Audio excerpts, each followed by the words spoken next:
Coucou tout le monde, bienvenue sur ma chaîne. Pour ceux qui reviennent, soyez les bienvenus. Merci pour votre soutien et pour ceux qui sont là pour la première fois, je me présente. Je m'appelle Lydia. Sur ma chaîne, je parle de tout ce qui est décoration, organisation, le lifestyle au quotidien des mamans et je fais également un peu de blablatage. Donc si ce genre de contenu vous plaît, n'hésitez pas à vous abonner si ce n'est pas déjà fait, à cliquer sur la cloche de notification, à partager et à me laisser un petit pouce et un commentaire, ça fait toujours plaisir. Alors aujourd'hui, on se retrouve dans ma cuisine pour un menu de la Saint-Valentin, une proposition de menu de Saint-Valentin. Donc ce sera une entrée, un plat et un dessert que vous pouvez voir en image là, que je suis en train de vous montrer des petits aperçus. Voilà, donc sans plus tarder, je vais vous présenter une idée de recette. J'espère que ça vous plaira.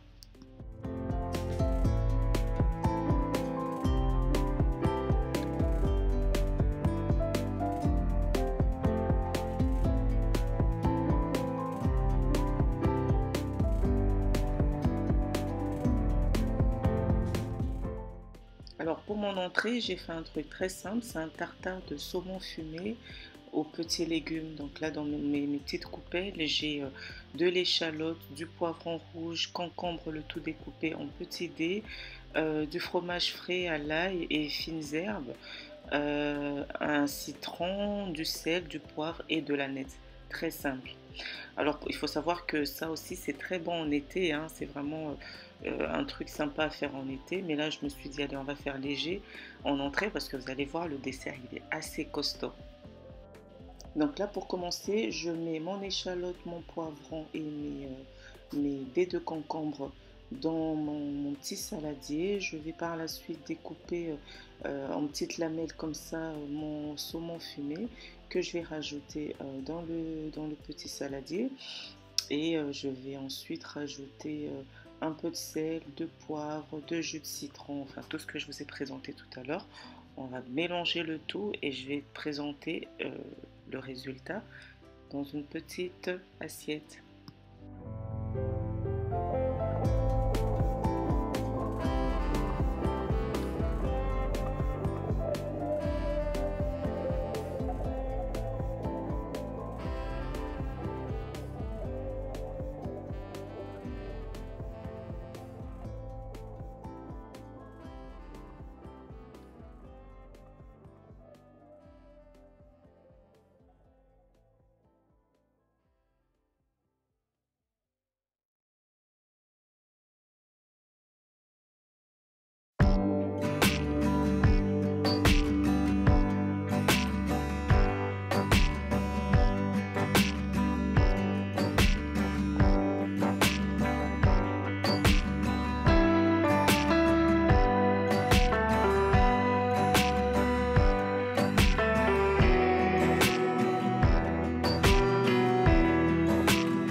Voilà, là c'est prêt, vous voyez, pas compliqué, rapide à faire et très délicieux.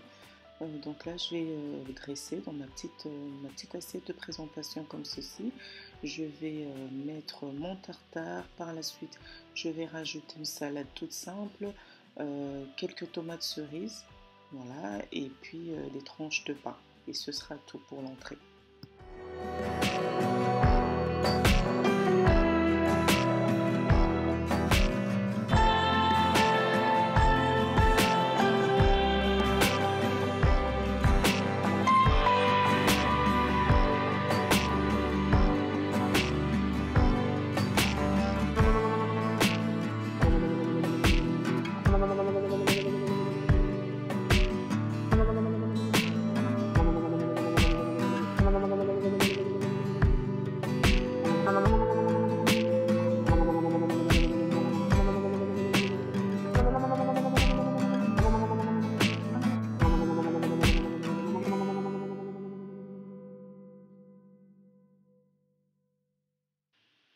Et voilà, donc là, on va commencer notre plat. J'ai choisi des souris d'agneau. Voilà, je ne sais pas pourquoi mon boucher m'a coupé le milieu là. Bon, c'est pas grave. Je les ai bien nettoyés, donc là on va pas se compliquer la vie, vous allez voir, très simple, efficace mais très bon. Je vais mettre de l'ail, donc l'équivalent de 2 gousses d'ail, du sel, du gros sel, des herbes de Provence, du paprika fumé et du poivre noir. Donc voilà, donc je vais commencer par assaisonner avec mon gros sel, mon paprika, mes herbes de Provence et l'ail, et je vais finir avec le poivre. Et je vais bien mélanger déjà le tout et je vais laisser mariner au frais pendant à peu près 5 heures. Donc là, je l'avais vraiment fait en amont, c'était le matin. Je vais mettre au frais et je vais m'occuper de tout ce que j'avais à faire dans la maison. Et par la suite, je vais revenir en cuisine pour finir le tout. Donc 4 heures au frais, mais si vous n'avez pas le temps, même 1 heure, ça peut toujours le faire.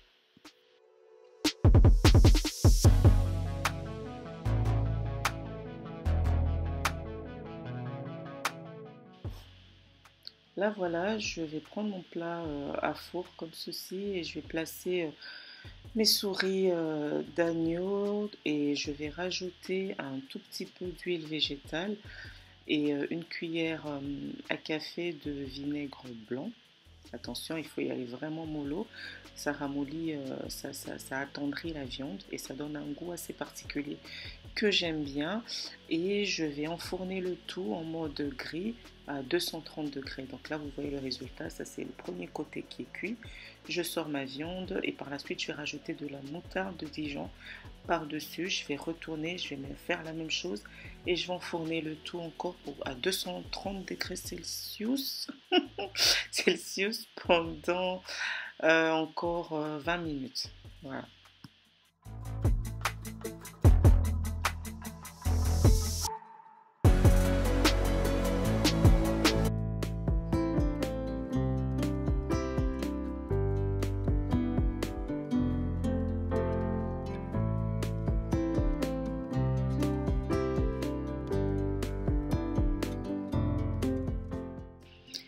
Et là, je vais m'occuper de mes pommes de terre, donc ma purée de pommes de terre. Je crois que je ne vous ai pas présenté le menu, hein, donc c'est purée de pommes de terre et souris d'agneau. Voilà. Donc pour mes pommes de terre, j'ai mis dans ma casserole mes pommes de terre, du lait et je vais recouvrir le tout. Je vais porter à ébullition à feu doux.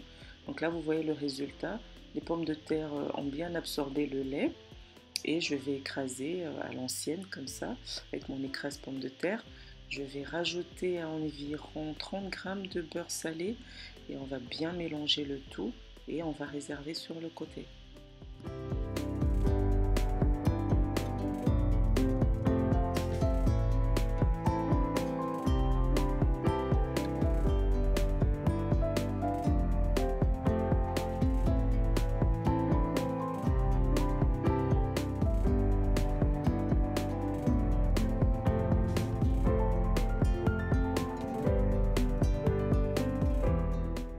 J'ai fini avec mes pommes de terre, ma purée, je l'ai réservée. Dans ma poêle, je vais faire revenir des champignons de Paris dans du beurre, dans 20 grammes de beurre à peu près. Et je sais, ça fait beaucoup de beurre, mais on aime ça, c'est très bon. Ça, c'est pour les gourmands, hein, pour ceux qui font un petit peu attention. Vous pouvez le faire à l'huile d'olive, mais ça n'a pas le même goût. Donc voilà, c'est à manger, mais avec modération. Là, on se fait plaisir, bien évidemment. J'ai rajouté du persil, un peu de sel et un peu de poivre. Donc je remue bien le tout. Là, je vois qu'il n'y a plus du tout d'eau.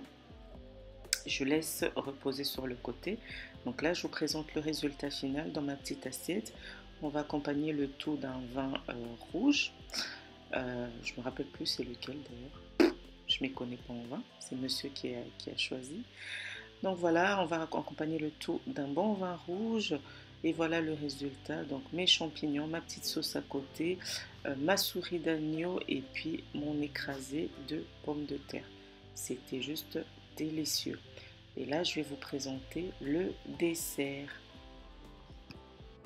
Pour mon dessert, j'ai choisi de faire un cheesecake qui est un de mes desserts préférés dans la vraie vie d'ailleurs. Et la particularité de ce cheesecake, c'est que je vais le faire avec de la confiture de lait. Très bon. Et c'est parti, là c'est les ingrédients, je mettrai tout en barre d'infos, comme ça ce sera beaucoup plus simple pour vous à suivre, pour ceux qui aimeront essayer la recette. Voilà, c'est parti. Donc là, je vais écraser mes biscuits et faire fondre mon beurre. Là, vous voyez le résultat. Donc, je rajoute mon beurre et je vais rajouter les ingrédients au fur et à mesure. Je vous laisse regarder les images. Là, vous voyez, je mélange bien mon biscuit et le beurre. Et ensuite, je vais verser le tout dans un moule. J'ai pas trouvé un moule adapté. Franchement, pour la quantité de ce que je faisais, il fallait un moule d'au moins 28 cm pour vraiment rentrer le tout. Donc du coup, j'ai séparé mon cheesecake en deux. J'ai utilisé un petit moule, je crois qu'il fait 18 cm celui-là. Du coup, j'en ai fait deux cheesecakes, c'était pas plus mal. L'autre, on a pu le manger le lendemain. Donc voilà, là j'écrase bien mon biscuit pour qu'il soit bien, qu'il se tasse bien. Et je vais le réserver environ 4 heures au frais. Pendant que mon biscuit se raffermit au frais, je vais m'occuper du fromage. Donc là, je mélange mon fromage frais, je rajoute un peu de mascarpone, je vais également rajouter de la confiture de lait. Je vais mixer le tout et après, je vais préparer, je rajoute du sucre glace aussi. Et ensuite, je vais faire le même mélange, mais cette fois-ci, je vais monter ma crème chantilly sur le côté. Je vais mélanger le tout et je vais mettre dans mon biscuit, par-dessus mon biscuit.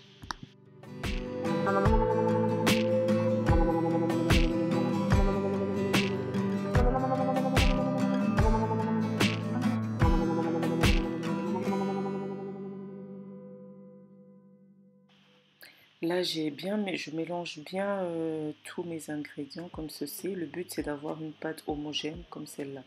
Je réserve au frais. Pendant ce temps-là, je vais monter ma crème chantilly.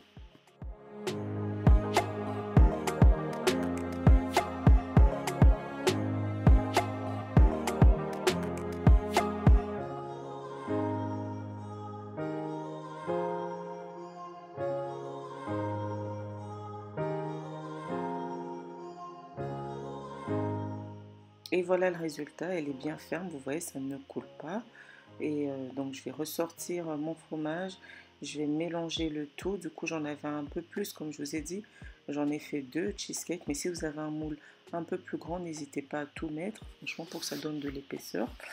Donc voilà, donc là je rajoute ma chantilly, je mélange bien et je vais verser le tout par-dessus mon biscuit que j'avais réservé au frigo.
Voilà, là j'ai fini, je vais prendre ma poudre d'amande comme ça, j'avais moulu mes amandes tout à l'heure que je vous ai montré, je vais mettre juste sur le côté histoire de faire joli, parce que j'avais plus de biscuits, on peut aussi utiliser des biscuits ou des noisettes ou des noix de cajou ou des cacahuètes, ça marche aussi très bien, mais moi j'avais des amandes donc je me suis dit, resté en fond, donc je me suis dit je vais m'en servir, donc voilà, je mets ça par-dessus et une fois que c'est fini, je vais remettre le tout au frigo pendant encore X temps jusqu'à ce que ça durcisse bien et c'est tout. Vous voyez, c'est pas très parfait, mais c'est ça la beauté du fait maison. C'est très bon, c'est très sain, on sait ce qui est dedans.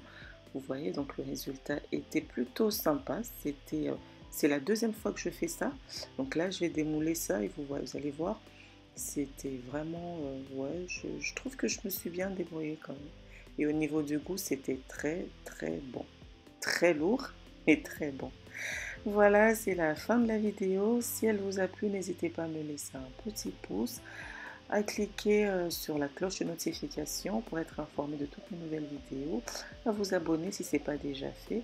Moi, je vous dis à très bientôt pour une nouvelle vidéo sur ma chaîne. Prenez soin de vous. Bye bye.